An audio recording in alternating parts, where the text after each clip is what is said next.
Lovely atoms, मेरे प्यारे प्यारे बच्चा लोग, कैसे हो सब लोग? I hope all of you doing absolutely amazing. I hope आप सबकी हेल्थ एकदम सुपर्ब है, बढ़िया है, ऑसम है। मुझे जल्दी से बता दो तैयारी कैसी चल रही है। आई एम श्योर दिसंबर का महीना है और सबके प्री बोर्ड्स या तो शुरू हो गए होंगे या होने वाले होंगे, क्योंकि मुझे भी याद है अपना टाइम जब मैं 9th क्लास में थी तो दिसंबर वाले exam was like equally important. पढ़ाई करना होता था, it was just a way to check कि आपकी प्रिपरेशन लेवल किस लेवल पे है, ताकि मार्च से पहले पहले उसको सुधार सको और आपको पता चल जाए हाँ भाई यहाँ सब बढ़िया चल रहा है, यहाँ पे गड़बड़ी चल रही है। तो जल्दी से मुझे कमेंट सेक्शन में, चैट सेक्शन में बता दो कि तैयारी कैसन बा। जल्दी से बताओ। मीनवाइल मैं बता दूं मैं कौन हूँ। I think most of you know me, but जो भी पहली बार इस सेशन में आ रहे हैं, मेरा नाम है अनुभा गौर और मैं केमिस्ट्री मास्टर टीचर हूँ वेदांतु में। और सब लोग प्यार से मुझे AG ma'am, short form of Anubha Gaur, AG ma'am भी बुलाते हैं। और मैं अपने बच्चों को प्यार से एटम्स बुलाती हूँ, because you know you matter a lot to me. और एटम्स मिलके मैटर को बनाते हैं। मेरे स्टूडेंट्स मिलके उन्होंने एजी मैम को क्रिएट किया है ना, दिस एजी मैम।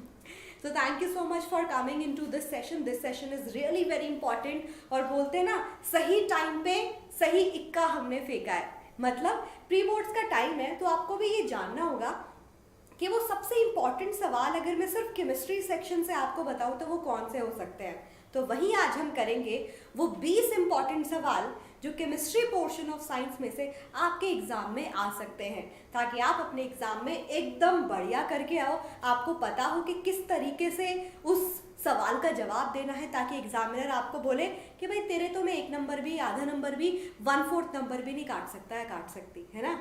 ये जज्बा होना चाहिए। उसी जज्बे के साथ क्या आप सब लोग रेडी हो? अगले अप्रॉक्सीमेटली 45 मिनट्स टू 1 आवर में हम वो 20 इंपॉर्टेंट सवाल करेंगे। So just stay with me, spare that 1 hour for me and this will be really helpful for your exam, है ना। इट्स नॉट लाइक तुम मुझे खून दो मैं तुम्हें आज़ादी दूंगी। तुम मुझे अपना 45 मिनट्स 1 आवर दो, उससे मैं आपको वो ज्ञान दूंगी जो आपको ये पेपर में हेल्प करेगा। ठीक है, तो स्टार्ट करें स्टूडेंट्स, स्टार्ट करें। How about giving me a high five and how about doing this? प्यार दिखाना है ना वीडियो को, बहुत ज़रूरी है। तो जल्दी से इस लाइक बटन को दबा दो, लाइक कर दो वीडियो को, सब दोस्तों को पास कर दो और बता दो। देख, आई नो ऐसा लगता है कि दोस्त अगर अच्छा ना करे तो खुशी होती है ना। दोस्त अगर फर्स्ट आ जाए तो दुख होता है, ऐसा बिल्कुल भी नहीं है। दोस्त अच्छा करे तो खुशी होती है। तो मैं शेयर कर रहा हूँ या कर रही हूँ, देख लो, तुम्हारा भी भला हो, मैं यही चाहती हूँ। दोस्ती का असली प्रूफ। ठीक है, तो शेयर कर दो अपने सभी दोस्तों को। चैनल को सब्सक्राइब कर लेना अगर आप नए हैं तो, बिकॉज आपका बहुत भला होगा if you are in 9th और 10th क्लास, बहुत भला होगा। क्योंकि हम आपके भले के बारे में बहुत सोचते हैं, है ना। और हमसे बेहतर आप लोगों का भला कौन चाह सकता है। तो keep following, keep loving, keep following me on insta also. That's my insta handle @AG_। तो एटम्स आर्मी आइए, फॉलोअर्स बनिए, अटेंडेंस लगाइए और एटम्स आर्मी को बड़ा बनाइए। ठीक है, I will give all the updates over there also. जो भी शॉर्ट्स आने वाले होते हैं, नई वीडियोस आने वाली होती है, वहाँ पे भी कुछ ना कुछ इंपॉर्टेंट अपलोड करती रहती हूँ। तो आपको ज्ञान अगर चाहिए तो ज्ञान यहाँ से भी मिलेगा पक्का पक्का। ठीक है, तो आपको पता ही होगा कि 4 चैप्टर हैं हमारे, अगर मैं CBSE 9th की केमिस्ट्री की बात करूं। और वो 4 चैप्टर कौन कौन से हैं, जल्दी से मुझे बताओ। Comment section is waiting for you all, जल्दी से मुझे बता दो वो 4 चैप्टर कौन कौन से हैं। हाँ, पहला है मैटर इन अ सराउंडिंग, दूसरा है is matter around us pure, है ना, is matter around us pure. तीसरा कौन सा है, यानी कि मैटर को ही इसकी डिवीजन कर दी। फिर है कि जो प्योर इम्प्योर है उनके अंदर कौन से पार्टिकल्स प्रेजेंट होते हैं, atoms and molecules. And last but not the least structure of atom. तो चारों चैप्टर को मिला के प्रोबेबली 5-5 सवाल हम हर एक चैप्टर के करेंगे और इस तरीके से हम ये चारों के चारों चैप्टर के इंपॉर्टेंट सवाल कर लेंगे। ठीक है, 1 बाय 1, पहले इसके बारे में, फिर इसके बारे में, फिर इसके बारे में, फिर इसके बारे में। और वीडियो के आखिर तक मुझे चाहिए कि आप लोग 500 लाइक्स के छोटे से टारगेट को जल्दी से पूरा कर दो। ठीक है, 500 लाइक्स के छोटे से टारगेट को जल्दी से पूरा कर दो। ओके, कैसे बनता है? वाह वाह, नॉट बैड नो। समझ गए ना, भावनाओं को समझो। मेरी हैंड राइटिंग इससे मतलब ड्राइंग स्किल तो माशाल्लाह है, आपको पता ही है। तो चलिए मैटर इन आवर सराउंडिंग से शुरू करेंगे and it will have variety of questions. Okay students, 1 number के सवाल भी रहेंगे, 2 नंबर के सवाल भी रहेंगे, 3 नंबर के सवाल भी रहेंगे और आपके एग्जाम्स के लिए बहुत इंपॉर्टेंट है। तो चलिए ध्यान से पढ़ते हैं, हर एक सवाल को सॉल्व करते हैं। पहला सवाल है आपके सामने, consider the following statement about plasma state. Plasma के बारे में ये इन्फॉर्मेशन गिवन है, आपको बतानी कौन कौन सी सही है। Plasma state consists of super energetic and super excited particles. These particles are in the form of ionized gas. The fluorescent tube and neon sign bulbs consist of plasma. The sun and the star glow because of presence of plasma in them. Multiple correct हो सकता है, 1 and 2, 2 and 3, 1, 2 and 3, all of the above. Isn't it like easy peasy? क्या बोलती public, जल्दी से बता दो, बहुत आसान है ना। And I can see your answer. निकल के ऐसे, हाँ तूने ये लिखा है, सही है, ये लिखा है, वर्चुअल स्लैप मिलना चाहिए। And yes definitely most of you gave me the right answer, that D is definitely right. सारी स्टेटमेंट सही है यहाँ पे। प्लाज्मा क्या होता है, आपके पास कोई भी गैस हो, वो गैस क्या होती है, आयोनाइज हो जाती है। मान लो नियॉन है, जैसे ही आप उसमें से हाई इलेक्ट्रिसिटी पास कर दो या हाई टेम्परेचर पास कर दो तो गैस के आयोनाइज होने लगती है, उनके ऊपर पॉजिटिव चार्ज और इलेक्ट्रॉन निकलने लगते हैं। Highly excited particles will be there, बहुत ज्यादा एनर्जी है उनमें और वो यहाँ से वहां जा रहे होते हैं, टकराते हैं और ग्लो भी करते हैं। ठीक है, तो जो नियॉन साइन बल्ब है या फ्लोरोसेंट ट्यूब है वो यही होता है, वो स्विच ऑन करते हैं, इलेक्ट्रिसिटी पास करती है, गैस आयोनाइज होती है, टकराती है, ग्लो करती है। ठीक है, आयोनाइज गैस की फॉर्म में होते हैं, बिल्कुल बहुत ही एनर्जेटिक और एक्साइटेड पार्टिकल है, हाँ क्योंकि वो आयंस की फॉर्म में, they are more free to go here and there, very much energetic. ठीक है, काइनेटिक एनर्जी बहुत ज़्यादा होती है। सन जो है, स्टार है, ये भी हीलियम गैस के गोले हैं विद वेरी हाई टेम्परेचर, टूटते हैं, आयनाइज गैस होती है और वो एनर्जी निकलती है। तो हाँ, सारी स्टेटमेंट एकदम सही है। क्या आपने भी यही जवाब दिया था? आपको पता है ना, आपके पेपर में अलग अलग तरीके के सवाल आने वाले हैं, एमसीक्यूज भी आएंगे, असर्शन रीजनिंग भी आएगी, है ना, केस बेस्ड सवाल भी दे सकते हैं, है ना, और जो 2 नंबर 3 नंबर वाले हैं वो तो है ही है। अलग अलग सेक्शन में अलग अलग तरीके के सवाल आएंगे, तो हम सारे करेंगे। 1 नंबर का एक और सवाल है मेरे पास, चलो जल्दी से करते हैं। सवाल है असर्शन रीजनिंग का। असर्शन है particles of matter held together by making any state. Reason, intermixing of particles of 2 different type of matter on their own is called diffusion. चलो जल्दी से करो इसको, बहुत इजी सवाल है, इजी पीजी। इजी पीजी, ध्यान से पढ़ना क्योंकि ये सवाल में गलती होने के चांसेस ज्यादा हैं, तो आपको वो गलती अवॉइड करनी है। चलिए, tick tick 1, tick tick 2, tick tick 3 and the right answer is B, कि दोनों इंडिविजुअल स्टेटमेंट सही है बट आपस में कोई कनेक्शन नहीं है उनका। कैसे? Particles of matter held together by making any state, हाँ कि भाई जब वो इतना टाइटली पैक्ड होंगे, एक दूसरे को इस तरीके से हेल्ड करेंगे, that will give us one state called as solid. अगर उनके बीच की फोर्स ऑफ अट्रैक्शन, उनकी होल्डिंग कैपेसिटी कुछ इस तरीके से है, we will get liquid as a state, है ना। अगर वो इस तरीके से एक दूसरे को बाइंड करेंगे कि भाई ऑलमोस्ट फ्री है उनकी holding capacity, that will give you gases. तो this will give different you know state, बिल्कुल सही। Intermixing of particle on their own is diffusion, बिल्कुल सही, बट आपस में कोई कनेक्शन नहीं है ना दोनों का। तो इंडिविजुअल स्टेटमेंट दोनों सही है, असर्शन रीजन दोनों सही है एज स्टेटमेंट, बट आपस में कोई कनेक्शन नहीं है। ठीक है, reason is not the explanation for assertion. I told you what could be the explanation. तो आपको पता होनी चाहिए कि अगर ये सवाल आया तो आपका सही आंसर क्या होगा, फिर रीजन से मैच करो, क्या वो सही है। ठीक है, ये होता है तीसरी चीज जो चेक करना। पहली चीज आपको चेक करनी होती है कि असर्शन एज अ स्टेटमेंट सही है कि नहीं, रीजन सेकंड चीज एज अ स्टेटमेंट सही है कि नहीं, तीसरा दोनों का आपस में क्या कनेक्शन है। ठीक है, ये 3 चीजें स्टेप बाय स्टेप आपको फॉलो करनी होती है, तब आपका कोई भी असर्शन रीजनिंग का सवाल ऐसे सॉल्व हो जाता है। This is the right technique that you need to follow. Make sense atoms? आगे बढ़े, चलिए अगला सवाल है, give reason A gas fills completely the vessel in which it is kept. 1 number का सवाल है, बताओ एटम्स किस तरीके से करना चाहिए। मान लो मैं एक गैस को ले लेती हूँ एक कंटेनर में जिसका स्पेस है 2 लीटर, फिर मैं एक और कंटेनर ले लेती हूँ जिसका स्पेस है 5 लीटर। तो कह रहे हैं कि भाई गैस जिस भी कंटेनर में आप उसको डालोगे पूरी तरीके से उसके स्पेस को कवर कर देती है, और ऐसा बहुत ही सिंपल है बताना। देखो 1 नंबर का है, आप 2 लाइन में आंसर लिखोगे सफिशिएंट है, आपको कहानियां नहीं लिख के आनी बड़ी बड़ी। आप बोलो जो गैस होते हैं ना, गैस के पार्टिकल्स जो होते हैं that are completely free to move. और क्यों? क्योंकि उनके पार्टिकल्स का जो फोर्स ऑफ अट्रैक्शन होता है वो क्या होता है? Almost negligible. क्या होता है स्टूडेंट्स? उनका आपस में force of attraction negligible. They are free to move and that's the reason whatever the shape of container is, whatever the size of the container is, as they are free to move, they'll go and travel in the entire container and take the volume, take the space of the entire container. As simple as that. लिख सकते हो वैसे तो आपको पूरा 1 number भी मिल जाएगा। इस बात में कोई दो राय नहीं है, ठीक है? इस बात में कोई दो राय नहीं है। आप उसको और इंटरैक्टिव बनाने के लिए देखो ऐसे डायग्राम बना बना के भी बता सकते हो। You know I have taken a gas, ऐसे लिखा, पार्टिकल्स दिखा दिए, ठीक है, नीचे लिख दिया 2 लीटर और 5 लीटर, तो ठीक है डायग्राम बना के लिखोगे और ज़्यादा अच्छे से समझ आएगा। बट 1 नंबर में इतना नहीं भी बनाओगे तो चलेगा, 2 से 3 नंबर में तो बना सकते हो। 1 number is like very short way of answering a question, तो उसमें उतना बड़ा दिखाने की ज़रूरत नहीं है। ये छोटी छोटी बातें भी आपको पता होनी चाहिए ताकि आपको पता हो कि सही तरीके से आप कैसे पेपर अटेम्प्ट करो, तभी एग्जामिनर इम्प्रेस होगा। ये जो स्किल्स हैं ये भी बहुत मैटर करते हैं, ओके, तो ध्यान रखना है इसका भी।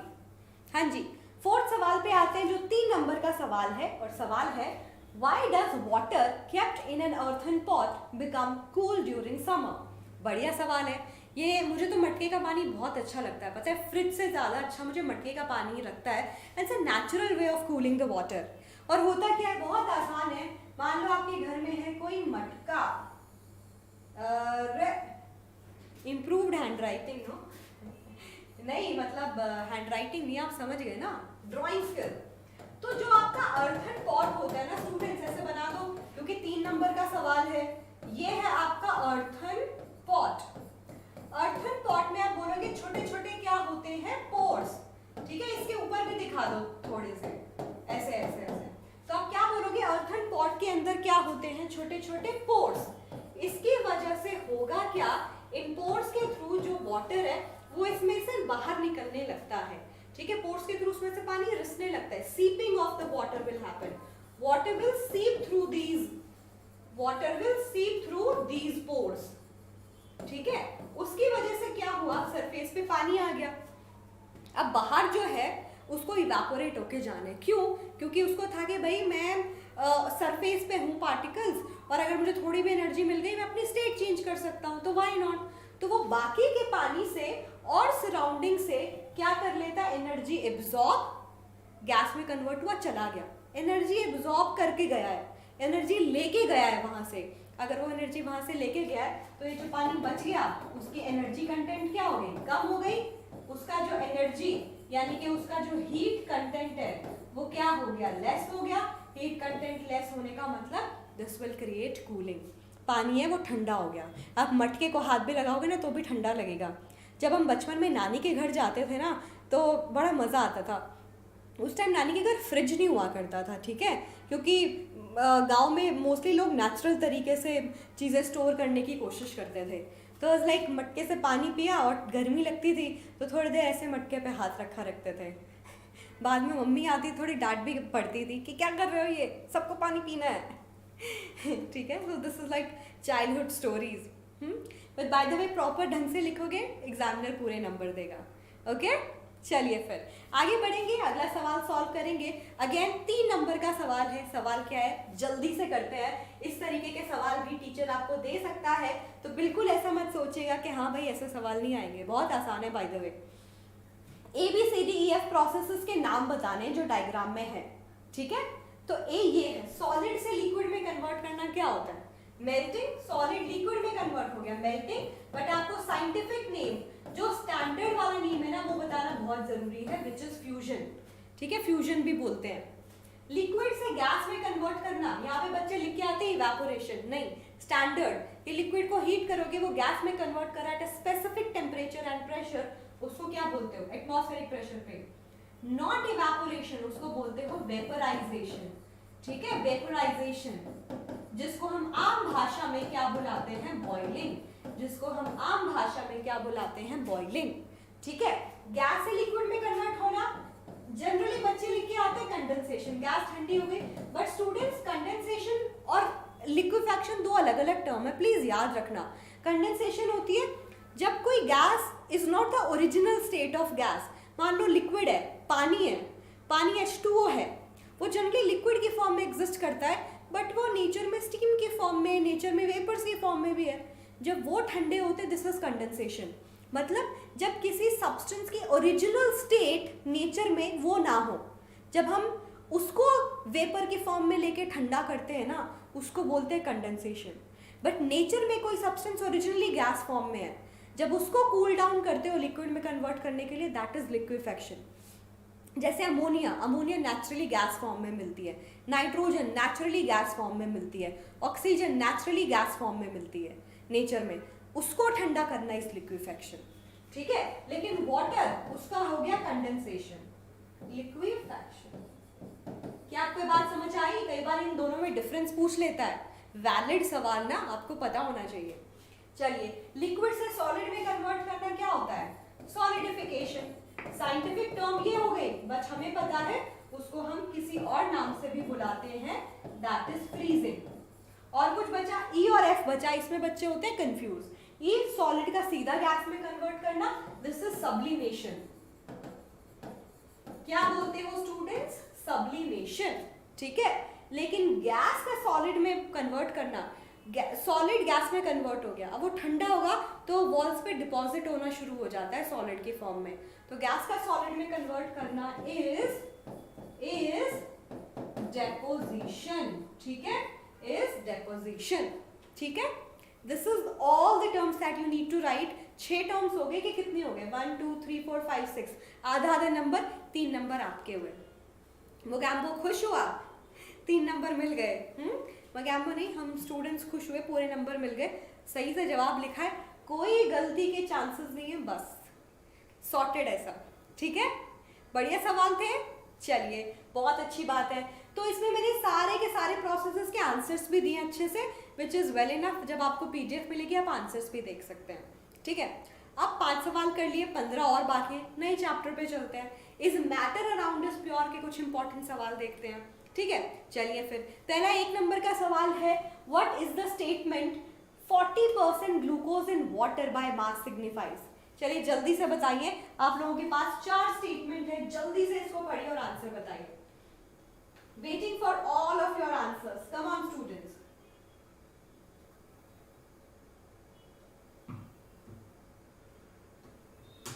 आगे बढ़े, अरे वाह, नॉट बैड।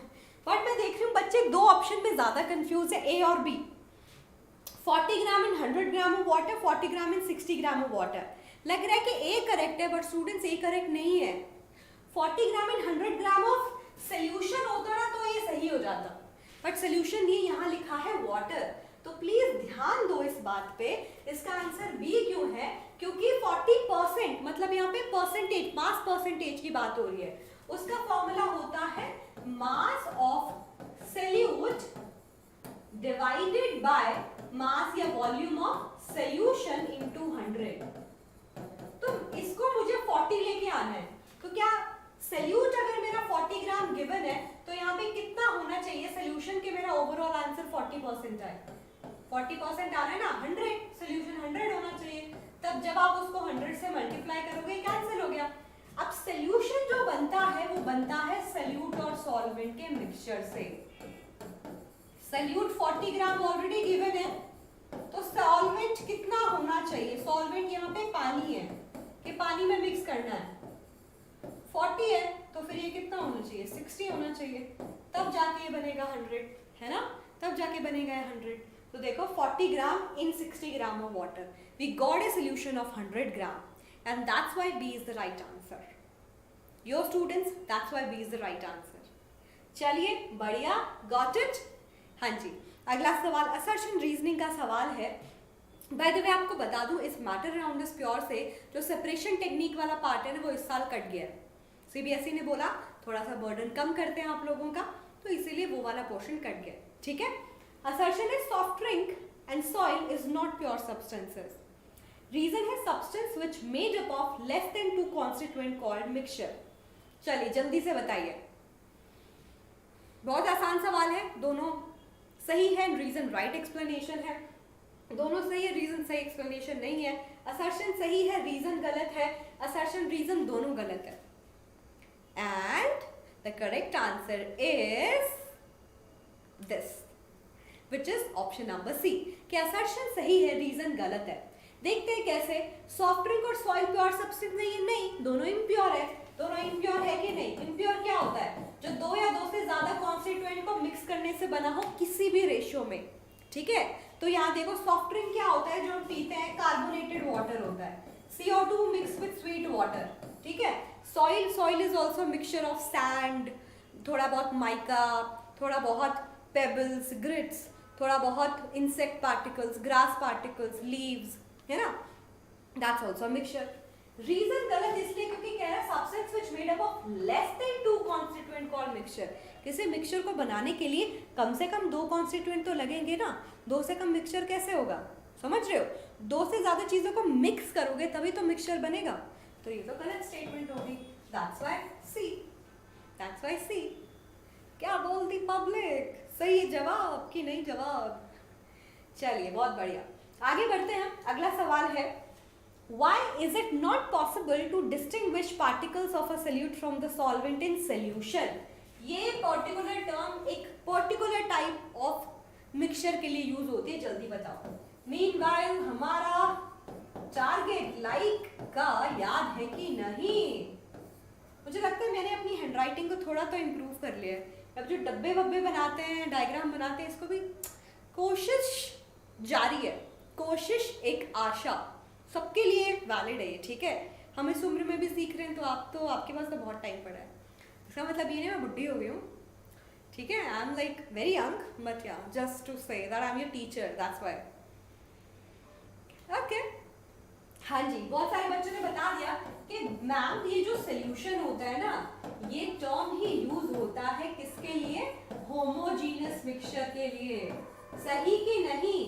ये टर्म ही यूज होता है होमोजीनियस मिक्सचर के लिए।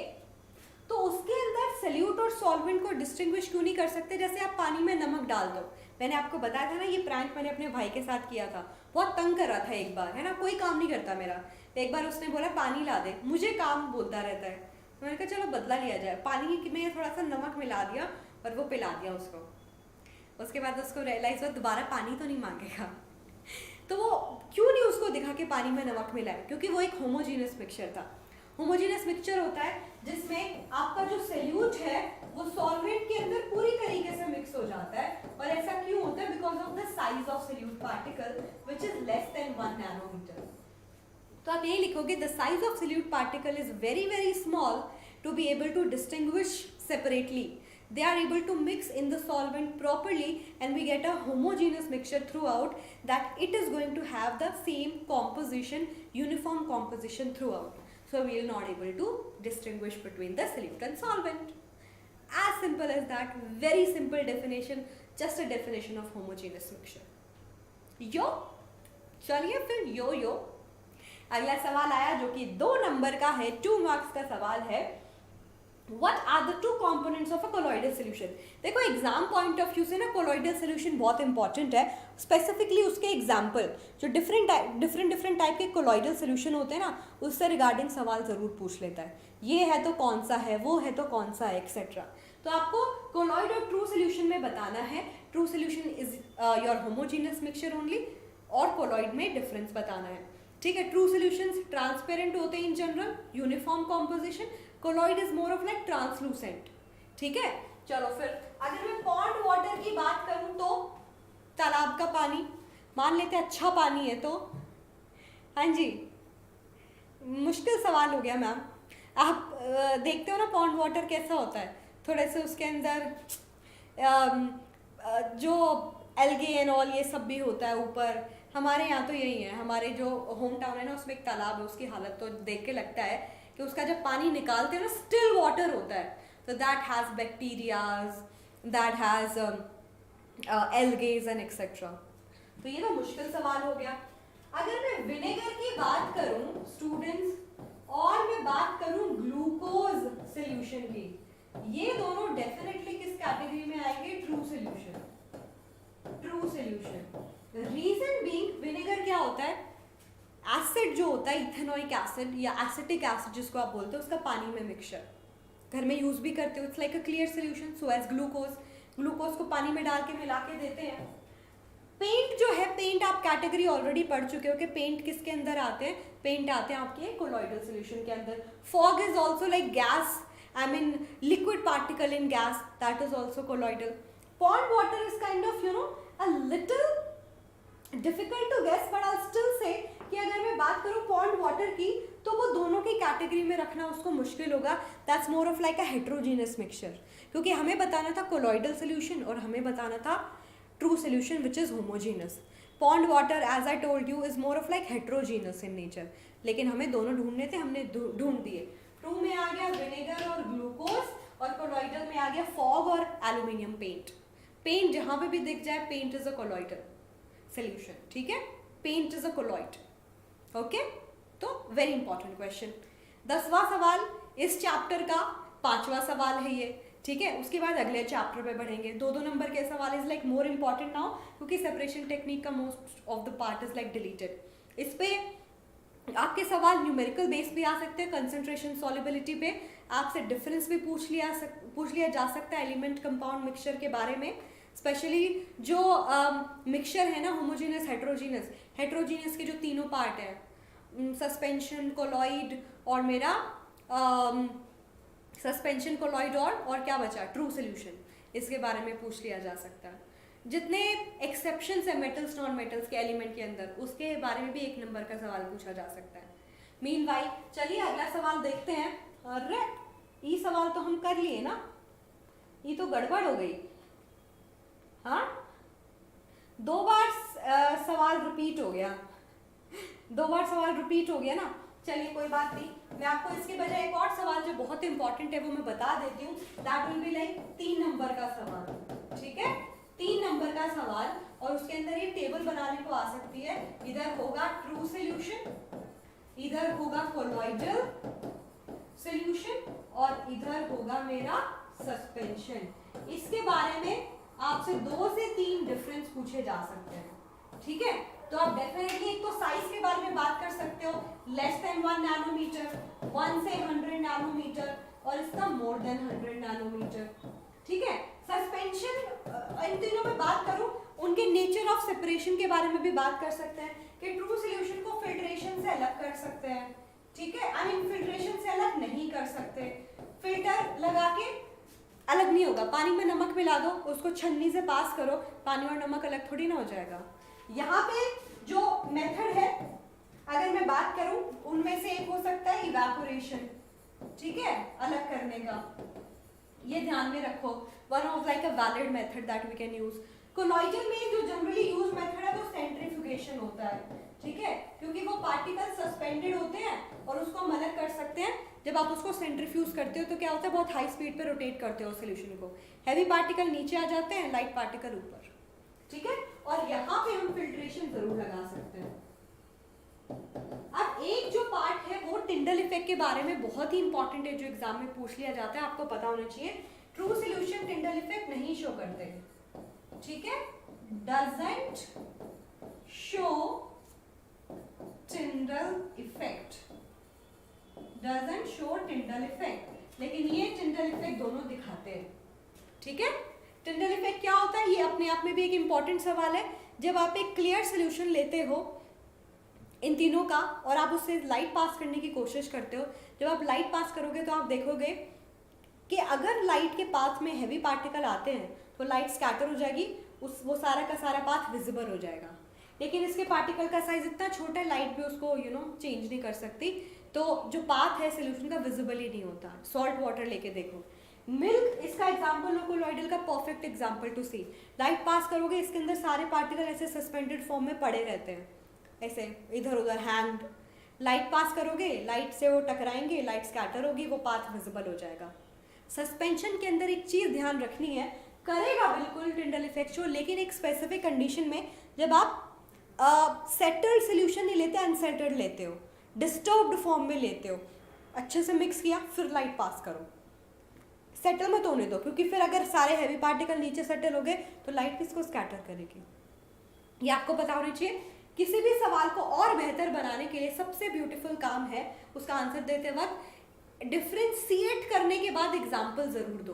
ट्रू सोल्यूशन में लिख दो सॉल्ट वाटर, कोलॉइडल में लिख दो मिल्क हो गया, फिर हो गया मेरा पेंट, फिर हो गया मेरा फॉग, ठीक है। सस्पेंशन में आप लिख दो चॉक पाउडर इन वाटर, जो फ्लावर होता है, फ्लोर होता है, वो पानी में डाल दो, ठीक है। मिल्क ऑफ मैग्नीशिया, ठीक है। तो ऐसे आपको पता होनी चाहिए। मिल्क ऑफ मैग्नीशिया वैसे कोलॉइडल में होगा बाय द वे। सस्पेंशन में और क्या लिख सकते हो, बताओ मुझे कुछ और एग्जाम्पल। सैंड इन वाटर, इस तरीके के आप एग्जाम्पल दे सकते हो। Oil in water. तो एक 3 नंबर का सवाल हमने इसमें करा दिया, रिपीट होने की वजह से हम इसको चेंज कर चुके हैं, ठीक है। ये देख लेना, ये बड़ा ही इंपॉर्टेंट सवाल बनता है। या चलिए फिर अब हम अगले चैप्टर की तरफ चलेंगे, एटम्स एंड मॉलिक्यूल्स। रेडी हो आप लोग? आर्मी, एटम्स आर्मी, रेडी हो? आई नो मैम, हम तो हमेशा रेडी होते हैं। Okay then, atoms and molecules के बारे में भी जल्दी से बात कर लेते हैं। एटम्स मॉलिक्यूल्स के बारे में भी एक बहुत ही हसीन खबर, हसीन है नहीं, ये तो आप बताओगे, टीचर्स के लिए तो नहीं है क्योंकि एक बहुत इंपॉर्टेंट जो पार्ट है आपके सिलेबस से कट चुका है इस साल again, that is mole concept. फिर भी आपको है कि मोल कॉन्सेप्ट पढ़ना है, आपकी हिम्मत की, जुनून की, जज्बे की मैं दाद देती हूँ। पिछले साल मोल कॉन्सेप्ट पे स्पेसिफिक वीडियो भी बनाया है, उसके एग्जाम्पल्स और एक्सरसाइजेस पे भी वीडियो बनाया है, देखो किसने रोका है। काम आएगा, मज़ा आएगा, हेल्पफुल होगा। मीनवाइल इस सवाल को सॉल्व करते हैं। And element x is divalent, divalent का मतलब जिसकी वैलेंसी 2, और दूसरा y है वो है टेट्रावैलेंट। इस कंपाउंड का फॉर्मूला बताओ, ठीक है। सबसे पहले फॉर्मूला क्या करते हैं, सिंबल लिखते हैं, वैलेंसी लिखते हैं, क्रॉस मल्टीप्लाई करते हैं। ये बन गया x4 y2। प्लीज ये आंसर मत दे देना, ठीक है। पहली बात तो ऑप्शन में ही नहीं है, फिर भी अगर ना है ऑप्शन तो ये आंसर मत देना, क्योंकि आपको पता है सिंपल होल नंबर में लिखते हैं 2 से डिवाइड कर दो, ये बन गया 2, ये बन गया 1। 2 से ही क्यों, क्योंकि मिनिमम पॉसिबल जो नंबर होता है ना उससे डिवाइड करते हैं, आई मीन जो सबसे बड़ा पॉसिबल नंबर होता है उससे डिवाइड करते हैं, ताकि यहाँ पे ऐसे नंबर आ जाए जो फर्दर डिविजिबल ना हो, है ना। कौन सा सही जवाब है, कहाँ पे आपको ये सवाल का आंसर दिख रहा है, which is option number C, हाँ कि नहीं, ऑप्शन नंबर सी। मैं आपसे लास्ट में स्कोर पूछूंगी by the way. Every question has a certain marks, कोई 1 नंबर का है, कोई 2 नंबर का है, 3 नंबर का है। यहाँ पे देखो हमने इसको चेंज कर लिया था, 3 नंबर का ही है, ठीक है। तो आपको वो जो फाइनल मार्क्स है ना वो मुझे बताने हैं, 20 सवालों के जितने भी नंबर बनते हैं वो आपको मुझे बताने हैं, ठीक है। बात सही है कि नहीं, एक तरीके का टेस्ट ले रही हूँ मैं आपका, जानना ज़रूरी है, हक है मेरा बीइंग योर टीचर। चलिए अगले सवाल में बढ़ते हैं। एक एक सवाल मैंने असर्शन रीजनिंग का रखा है। In the ammonia molecule, nitrogen and hydrogen are always present in the ratio 14:2. Reason? In the ammonia elements are not present in the definite proportion by mass. इतना सिंपल सवाल, ये है अमोनिया, फॉर्मूला भी बता देते हैं। चलिए बताइए, टिक टिक 1। आई नो मैम, सवाल में कुछ तो गड़बड़ है, दाल में काला लग रहा है। आंसर पूरी दाल ही काली है। इस बात का मतलब क्या है, पूरी दाल ही काली, पूरा सवाल में ही कुछ भी सही नहीं है ना। क्यों?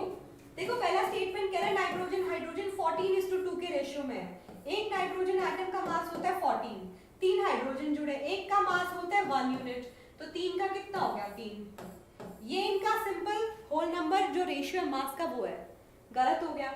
अमोनिया में element are not present in the definite proportion by mass, ऐसा तो कभी नहीं हो सकता। जब भी एक कंपाउंड बनता है तो एलिमेंट हमेशा एक फिक्स प्रोपोर्शन ऑफ मास में जुड़ते हैं, दैट्स व्हाई डी, दोनों गलत हैं। सही, ठीक है। चलिए आगे बढ़ेंगे, अगला सवाल है, give one word for the following, a group of atom carrying a charge. उसको क्या बोलते हैं? एक नंबर, मतलब आधा आधा नंबर दोनों स्टेटमेंट का मिलेगा, पूरा नंबर आपको मिल गया। ग्रुप ऑफ एटम जिनके ऊपर एक चार्ज होता है, वन वर्ड आंसर देना है, तो कोई हीरो बनने की जरूरत नहीं है, ठीक है। जितना पूछा जाए उतना जवाब दो। आप बोलो इसको बोलते हैं पॉली एटॉमिक आयन, ठीक है। Poly atomic ion, group of atom जिसके ऊपर चार्ज हो। सिर्फ आप लोगों को बताने के लिए मैं बता दूं, जैसे ये हो गया ammonium ion, hydroxyl ion, sulphate ion, etcetera etcetera, ठीक है। फिर एक पॉजिटिव चार्ज आयन को क्या बोलते हैं?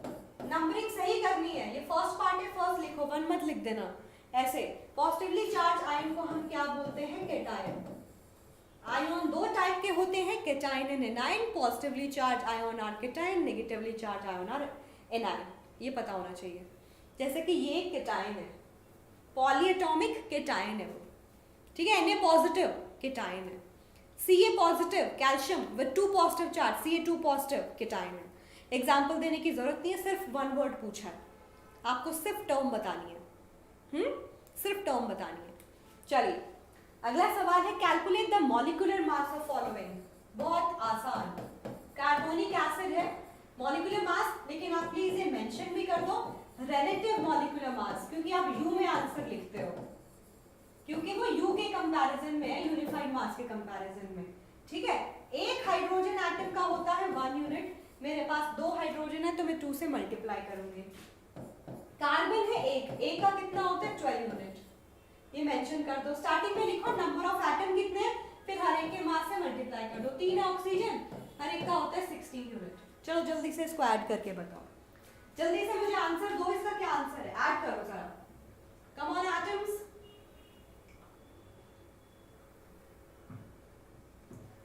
Very simple.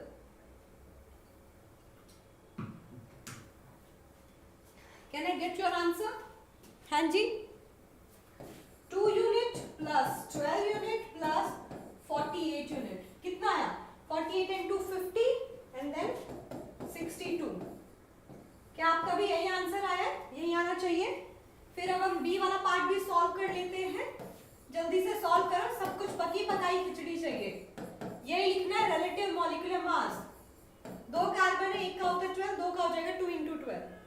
एक हाइड्रोजन, 5 ये रहे, एक ये रहा, 5 और 1 6 है, हर एक का मास होता है 1 यूनिट, प्लस ऑक्सीजन बच गया 1, 16 यूनिट होता है मास। तो 12 into 2 24, 6 into 1 6 and 16, 24 and 6 is 30 and then 46 you में आंसर लिखने का मतलब है रिलेटिव मास निकाल रहे हो। आई होप किसी को कोई दिक्कत परेशानी तो नहीं है, सबका सवाल का जो आंसर है, जवाब है, वो मैच कर रहा है, वो यही है। कर रहा है कि नहीं? अगर गलती कर रहे हो तो प्लीज़ उसको ठीक कर लो, वरना गड़बड़ घोटाला, नंबर कट जाएंगे, ठीक है। हर एक सवाल के, हर एक ऑप्शन के पूरे नंबर होते हैं, या ओके। देन अगला सवाल पूछा है, पोस्टुलेट्स बता दो डाल्टन एटॉमिक थ्योरी की, और एक फेलियर भी बता दो। 5 नंबर का सवाल है, 6-7 पोस्टुलेट जो भी हैं आप उसकी सारे लिख दो and you will get the full marks. कौन कौन सी पोस्टुलेट्स है? सबसे इंपॉर्टेंट, सब में गलतियां हैं, मैं सब में गलतियां बताती भी जाऊंगी वैसे, लेकिन आपको सिर्फ एक ही बतानी है। All matter is made up of very tiny particle, जिनको एटम्स बोलते हैं, विच पार्टिसिपेट इन केमिकल रिएक्शन। जो जितना भी मैटर है ना, वो बहुत छोटे पार्टिकल से मिलकर बनता है एटम्स। बट आपको पता है बाद में ये बात बदल जाती है। ओवरऑल मैं इस स्टेटमेंट में भी उसको कंक्लूड कर सकती हूँ कि हाँ ठीक है, atom is the building block of all the matter. But ये जो एटम है इनडिविजिबल होते हैं, ना हम इनको डिस्ट्रॉय कर सकते हैं ना बना सकते, ये गलत है, ठीक है। एटम के अंदर भी हमारे पास सब एटॉमिक पार्टिकल्स होते हैं, ये हम पढ़ चुके हैं, प्रोटॉन, न्यूट्रॉन, इलेक्ट्रॉन, है ना। फिर कहते हैं कि atom of a given element are identical in mass and chemical property. जब आप एक एलिमेंट लेते हो ना, उसके सारे एटम एक जैसे होते हैं, सबका मास, सबकी प्रॉपर्टी सेम होती है, गलत। आइसोटोप में मैं आपको पढ़ा चुकी हूँ कि सेम एलिमेंट के एटम्स का मास भी अलग हो सकता है, और मास अलग होने से फिजिकल प्रॉपर्टी में थोड़ा चेंज आ जाता है। गलत स्टेटमेंट हो गई, है ना। Atoms of different element differ in mass and chemical property. Different element का मास अलग, प्रॉपर्टी अलग नहीं। डिफरेंट एलिमेंट का मास भी सेम हो सकता है, आइसोबार, ठीक है, स्ट्रक्चर ऑफ एटम में पढ़ाया था। Different element can have same mass as well, ये भी ड्रॉबैक हो गई। फिर उसने बोला था एटम जब भी कंबाइन करते हैं स्मॉल होल नंबर रेशियो में कंबाइन करते हैं तो फॉर्म कंपाउंड। यहाँ पे भी आपको बहुत सारे ड्रॉबैक मिलते हैं। ये देखो सुक्रोज, जो चीनी आप घर में खाते हो ना, शुगर, ये उसका फॉर्मूला होता है C12H22O11। कुछ जो कंपाउंड है उसमें एलिमेंट्स कभी भी सिंपल होल नंबर रेशियो में नहीं मिल सकते। इसका सिंपल होल नंबर रेशियो कैसे करोगे, है ना। तो यहाँ पे भी गड़बड़ी है। The relative number and kind of atoms are constant in a given compound। ये सही है कि एक कंपाउंड अगर आपको बनाना है ना, तो उसमें जो भी एटम्स इन्वॉल्व है, उनके काइंड ऑफ एटम के, मान लो कार्बन डाइऑक्साइड बनाने तो कार्बन और ऑक्सीजन होना चाहिए काइंड ऑफ एटम, और उनके नंबर ऑफ एटम्स हमेशा कांस्टेंट रहते हैं। जैसे कार्बन डाइऑक्साइड है, कहीं से भी ले आओ, किसी भी रिएक्शन से ले आओ, कार्बन और ऑक्सीजन से ही मिलेगा, काइंड ऑफ एटम सेम होने चाहिए। रिलेटिव नंबर भी कि कार्बन डाइऑक्साइड में कार्बन और ऑक्सीजन का रेशियो 1:2 है। अगर आप इसको चेंज करोगे तो कार्बन डाइऑक्साइड तो नहीं हो सकता, कुछ और ही होगा, है ना। तो इन सब बातों पर ध्यान देना, है ना। ये सारे आपने 6 से 7 पॉइंट सारे इंपॉर्टेंट पॉइंट लिख दिए, आपको इसके पूरे नंबर मिल जाएंगे। एक फेलियर बताया यहाँ पे तो मैंने आपको बहुत सारे फेलियर बता दें। डॉल्टन बाबा इज लाइक, मैंने इतनी मेहनत की और मेरी मेहनत पे ऐसे पानी फिर गया। आई मस्ट से कि उन्होंने कंक्लूड की सारी इंपॉर्टेंट बातें जिसकी हम बहुत कद्र करते हैं, बट प्रॉब्लम ये कि उसमें थोड़ी मिस्टेक्स थी। जब तक मिस्टेक नहीं होगी हम आगे कैसे बढ़ेंगे, तो ये भी ज़रूरी है, ठीक है, कि मिस्टेक हो तब हम साइंस का इवोल्यूशन देख पाएंगे। तो उनकी भी पूरी कद्र करनी है, ठीक है, कि भाई तुमने गलत बता दिया, तुम्हें क्यों पढ़े, तभी तो कुछ सही हुआ। तो ऐसे थोड़ी ना है, सबने अपना जो शेयर ऑफ वर्क है वो किया है ना। हाँ जी बोलो। चलिए बहुत बढ़िया। अब आ जाते हैं स्ट्रक्चर ऑफ एटम पे, जो लास्ट चैप्टर है केमिस्ट्री का। 15 सवाल हम कर चुके हैं, अपना स्कोर अपडेट करो। नोटबुक पेन लेके तो बैठना नहीं होता, लिख सकते हो ना अपना स्कोर, इसमें मुझे कितना मिला, इसमें कितना मिला, स्कोर अपडेट करना है। ओके चलिए स्ट्रक्चर ऑफ एटम के सवाल पे आते हैं। पहला सवाल ऑब्वियसली 1 नंबर का होगा। The number of electrons in an element x is 15 and number of neutron is 16। उसकी करेक्ट रिप्रेजेंटेशन बताओ, किस तरीके से प्रोनाउंस करते हो। 15x31, 16x31, 15x16, 16x15। बहुत सिंपल सवाल है, चलिए बहुत सिंपल सवाल है। सबसे पहले हम लिखेंगे एटॉमिक नंबर। हमें लेकिन एटॉमिक नंबर के लिए प्रोटॉन पता होना चाहिए। प्रोटॉन तो नहीं पता, इलेक्ट्रॉन पता है। वो इलेक्ट्रॉन के इक्वल कब होगा, जब मेरा एटम न्यूट्रल होगा। आप मेंशन कर दो न्यूट्रल एटम, तो एटम के बारे में कुछ नहीं लिखा, मतलब वो न्यूट्रल है। अगर उसमें इलेक्ट्रॉन 15 है तो प्रोटॉन भी 15 होंगे, तो इतना तो हमने डिकोड कर लिया। यहाँ मेरा जो मास नंबर होता है वो सम होता है न्यूट्रॉन प्रोटॉन का। न्यूट्रॉन गिवन है 16, प्रोटॉन हमने बता दिए 15। बताओ सही है, तो बस ए भी पता चल गया।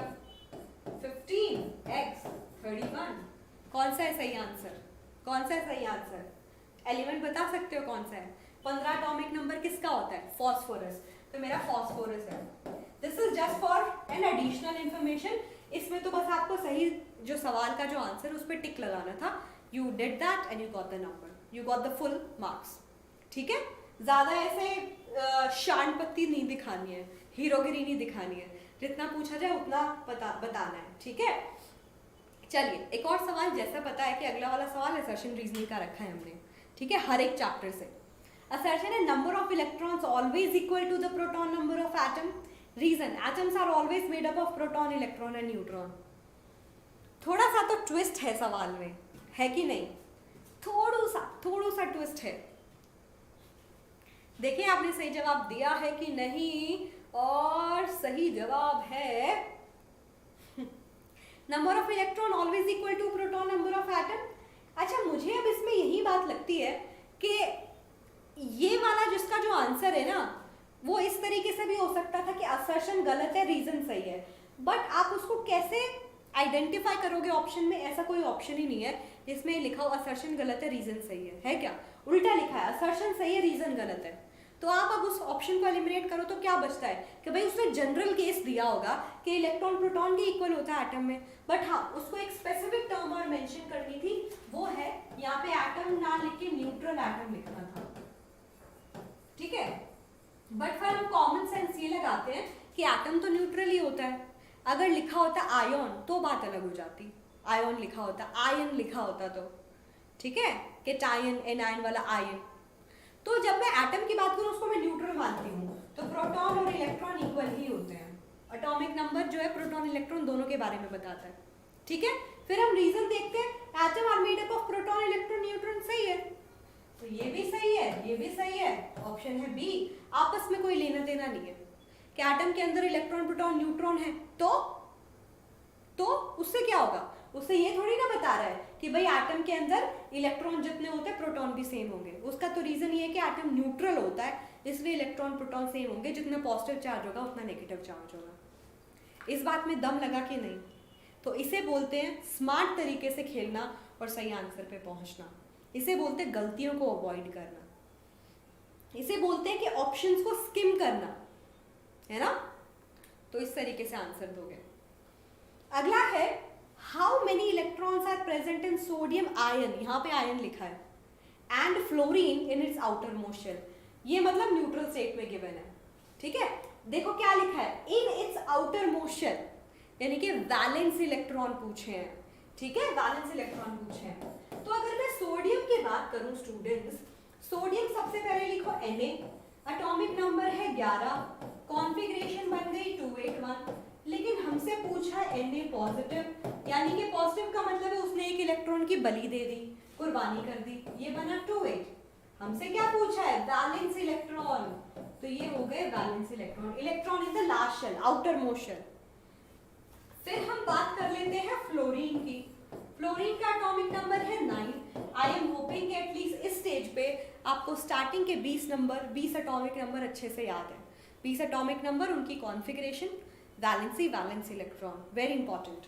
यहाँ पे आउटर मोस्ट शेल में 7 वैलेंस इलेक्ट्रॉन, एक नंबर का है, दोनों में आधे आधे नंबर आपको मिल जाएंगे, ठीक है, आधे आधे नंबर दोनों के मिल गए, सॉर्टेड है। यस, चलिए फिर आगे बढ़ते हैं। 19 सवाल पे आ गए हैं हम। 19 सवाल आपका कह रहा है will chlorine 35 and chlorine 37 have different valency, justify your answer. कितना सही सवाल है ना? सो गुड सवाल, गुड क्वेश्चन। तो ऐसा नहीं बोलना है you are a good question, skip करते हैं, आगे बढ़ते हैं। अच्छे से आंसर देना है कि भैया क्लोरीन एलिमेंट तो सेम है, एलिमेंट की जो वैलेंसी है इन जनरल सेम ही रहती है ना? तो आप क्या बोलोगे कि no they will have same valency, और ऐसा क्यों होता है ये भी बताना है। बिकॉज फिर मेंशन करो क्लोरीन है 35 लेकिन एटॉमिक नंबर है 17, क्लोरीन है 37 लेकिन एटॉमिक नंबर है 17। आप बोलोगे ये दोनों आइसोटोप है। आइसोटोप में एटॉमिक नंबर सेम रहता है चाहे मास नंबर अलग हो जाए, एंड सेम एटॉमिक नंबर की वजह से हम क्या लिखते हैं, अगर एटॉमिक नंबर सेम है मतलब अगर एटम न्यूट्रल होता है प्रोटॉन इलेक्ट्रॉन भी सेम है, तो इसके पास भी 17 इलेक्ट्रॉन है, दूसरे वाले के पास भी 17 इलेक्ट्रॉन है। अगर इलेक्ट्रॉन सेम है तो कॉन्फ़िगरेशन सेम होगी, इसकी भी होगी 287, इसकी भी होगी 287। बस काम खत्म, पैसा हजम। काम खत्म, पैसा हजम, ठीक है। they'll have same valency, explain कर दो, as they are a pair of isotopes they have the same atomic number. If atomic number is same in the neutral atom, that means their number of electrons are also same. Same electron means the same configuration, and that's how we can say they have same valency. Both are going to have valency 1. valency क्या होती है, कितने electron वो loose, share या accept करना चाहेगा, और वो एक इलेक्ट्रॉन दोनों एक्सेप्ट करना चाहेंगे to complete the octet. वही होता है valency, the combining capacity of an element, how an element is going to combine with other element by losing, gaining and sharing electrons. That's what the definition is.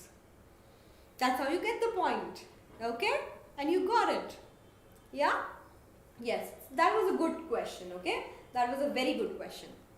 अब अगला सवाल 3 number का है, and I must say 20th question, top 20 question में से आखिरी सवाल है। हर एक चैप्टर के 5-5 सवाल किए, पहले जो 3 सवाल है जनरली हमने 1-1 नंबर के किए, फिर हमने 2-2, 2-3, 2-3 इस तरीके से 2 नंबर 3 नंबर के सवाल किए। चलो आंसर दो। What information do you get from the picture about the atomic number, mass number and valency of XYZ? अरे वाह, बढ़िया सवाल है, लल्लू सवाल है। न्यूक्लियस के अंदर प्रोटॉन होते हैं, प्रोटॉन बताते हैं एटॉमिक नंबर, एटॉमिक नंबर को Z से लिखते हैं, प्लीज गलती मत करना। प्रोटॉन कितने हैं, 5, तो एटॉमिक नंबर हो गया 5। एटॉमिक नंबर को Z से लिखते हैं, प्रोटॉन कितने हैं, 8, प्रोटॉन कितने हैं, 15, ठीक है, एटॉमिक नंबर आ गया। एटॉमिक नंबर के बाद हमसे पूछे मास नंबर, मास नंबर को लिखते हैं A। मास नंबर होता है प्रोटॉन और न्यूट्रॉन का सम, 6 and 5 11, 8 and 10 18, 15 and 16 31, ठीक है 31, ठीक है। अब फिर क्या पूछा है, वैलेंसी है ना। वैलेंसी क्या हो जाएगी, वैलेंसी एटॉमिक नंबर से पता कर सकते हैं क्योंकि उससे हम कॉन्फ़िगरेशन लिख सकते हैं। इसकी कॉन्फ़िगरेशन हो गई 2 3, इसकी कॉन्फ़िगरेशन हो गई 2 6, इसकी कॉन्फ़िगरेशन हो गई 2 8 5। वैसे लिखा भी है 2 8 5, ठीक है 2 6 एंड यहाँ पे है मेरा 2 3, ठीक है। तो वैलेंसी कितनी हो गई, मैंने बताया था जब आपके लास्ट शेल में 3 तक इलेक्ट्रॉन होते हैं वो डोनेट करता है, वैलेंसी 3। जब 4 इलेक्ट्रॉन होता है शेयरिंग होती है, 5 6 7 इलेक्ट्रॉन होते हैं गेनिंग होती है, ताकि वो ऑक्टेट 8 नंबर पे पहुंच जाए। 6 है तो वो 2 इलेक्ट्रॉन को गेन करना चाहेगा तो उसकी वैलेंसी हो गई 2। अगर मैं यहाँ बात करूं, आपको पता है 15 एटॉमिक नंबर फास्फोरस का होता है, ठीक है, उसकी वैलेंसी 5 और 3 दोनों हो सकते हैं। 3 क्योंकि 3 एक्सेप्ट करेगा, लेकिन 5 भी हो सकती है क्योंकि थर्ड शेल में आप 11th क्लास में पढ़ोगे कि इसके अंदर कुछ ऐसे वेकेंट स्पेस बचा है जहाँ पे जिसको यूज करके ये अपने सारे के सारे 5 इलेक्ट्रॉन को दूसरे एलिमेंट्स के साथ शेयर करा सकता है। आगे की क्लास में पढ़ोगे ये, ठीक है। कुछ एलिमेंट है जो मल्टीपल वैलेंसी भी दिखाते हैं, मैंने थोड़ा ऐसे घिटपिट बर करके किया है। आप प्रॉपर टेबल बना लेना, इस तरीके से लिखना एक्स वाई जेड, फिर इधर लिखा एटॉमिक नंबर, फिर इधर लिखा वैलेंसी, एक जगह लिखा मास नंबर, ठीक है। इस तरीके से मैं आपको बता देती हूँ, पूरी तरीके से ऐसे टेबल बना लेना। टीचर को लगेगा कि हाँ भाई बढ़िया तरीके से तुमने काम किया है, ठीक है। कोई मुश्किल थोड़ी है टेबल बनाना, प्रेजेंटेबल वे में आंसर करोगे नंबर भी पूरे मिलेंगे। हाँ जी, मिलेंगे कि नहीं, ओके बहुत बढ़िया बात है।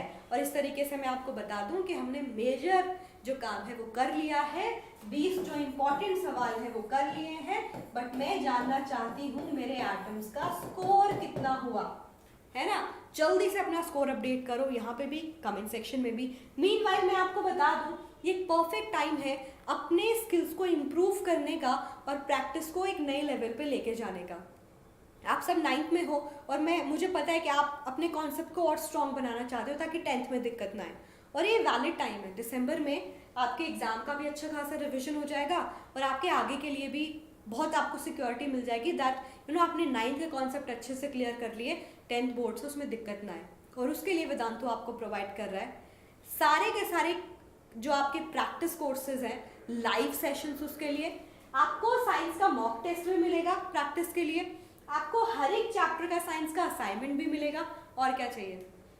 You will get 15+ live classes, ठीक है, पूरा का पूरा साइंस की live classes for the revision part, for the practice part, हर एक चैप्टर साइंस का असाइनमेंट, फिर मॉक टेस्ट, पूरे पेपर कैसा आएगा उसके 2 टेस्ट तो आप दे दोगे, उससे ज़्यादा भी हो सकता है to revise. Practical base NCERT के जो वो बॉक्सेस में जो वो क्वेश्चंस आते हैं ना प्रैक्टिकल लेवल के और एक्टिविटी बेस्ड, वो सवाल भी क्लासेस में डिस्कस होंगे। And this entire thing is going to cost you not 599, ये प्राइस डिक्रीज होके 499 हो गया था, बट क्योंकि आपने ऑटोमेटिकली कोड लगाया विच इज AG Pro, इसकी वजह से ये आपको मिलेगा 449, क्योंकि इस पे आपको 10% डिस्काउंट मिल गया विच इज 49.5। तो 1 महीना, और आपको 1 महीना भी नहीं, इसका एक्सेस आपके पास जब तक आपके एग्जाम नहीं हो जाते तब तक है, इसका एक्सेस जब तक एग्जाम नहीं हो जाते तब तक है। तो देखो 1 2 3 से 4 महीने के लिए आप सिर्फ 449 रुपीज़ पे कर रहे हो, वेरी चीप। बोलोगे कहाँ से मिलेगा, इसी वीडियो का डिस्क्रिप्शन बॉक्स चेक करो, जैसे आप वीडियो जहाँ लिखा है ना ये 9th, ये टॉपिक हेडलाइन, नीचे देखो शो मोर का ऑप्शन आता है, वहाँ पे आपको मैथ साइंस दोनों के प्रैक्टिस कोर्सेज मिलेंगे। साइंस का कोर्स लेना है, मैथ्स का लेना है, दोनों ले सकते हो अलग अलग, ठीक है, अलग अलग लिंक्स आर अवेलेबल। कोई दिक्कत आए, परेशानी आए तो मुझे बताना, and I want all of you to do better, to revise and strengthen your concepts.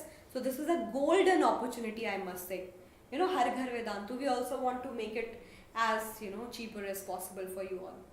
So do that, and as I told you, मुझे ज़रूर बताना है सेशन कैसा लगा, और सेशन अधूरा होगा जब तक आप अपना स्कोर अपडेट नहीं करते। Every student has to do this.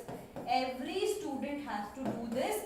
कि आज के सेशन में इंडिविजुअली अपना स्कोर अपडेट करो, जितने जितने नंबर के सवाल थे 20 सवालों में से आपका स्कोर कितना बनता है, ठीक है। और फिर अपने आपको इम्प्रूव करने का आपको चांस मिल रहा है, विच इज लाइक किसको नहीं चाहिए, ठीक है। तो जो जो जहां जहां पे गलतियां हुई है उसको नोटबुक में दोबारा लिख के देखना। Practice will make you perfect, practice करते रहना, ठीक है। और सेशन कैसा लगा ये भी बताना, ये तो जरूरी है मेरे लिए जानना, सुपर जरूरी है, आई मस्ट से। तो do let me know session कैसा लगा। Thank you so much my atoms. I guess within an hour, मैंने बोला था 1 घंटा दो, विद इन एन आवर हमने पूरा का पूरा चैप्टर 4 चैप्टर केमिस्ट्री के उसका एक क्विक रिविजन कर लिया है, कुछ इंपॉर्टेंट सवाल भी कर लिए। ऐसे कुछ वीडियोस मैं फिर भी लाती रहूँगी। आप लोग कब से बोल रहे थे 9th क्लास के लिए भी ऐसे वीडियोस चाहिए, and here am I, right time पे राइट चीज़ें आपको प्रोवाइड कर रहे हैं। तो please do share your love by liking the video, sharing it among your friends and definitely subscribing to the channel if you are new. मैं मिलूंगी जल्दी ही, तब तक के लिए my atoms army, please take care, hasta la vista, all the very best for exam.